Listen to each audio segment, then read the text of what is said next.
അവളുടെ തളിരതരങ്ങൾക്കുമായാത്ത അരുണിമയുണ്ടായിരുന്നു.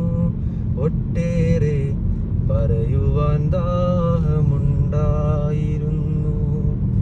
അവളുടെ തളിരതരങ്ങൾക്കുമായാത്ത അരുണിമയുണ്ടായിരുന്നു. ഒട്ടേറെ പറയുവാൻ ദാഹമുണ്ടായിരുന്നു. മഷിയെഴുതാത്തൊരാ കരിമിഴിപ്പൂക്കളിൽ കനവുകളെ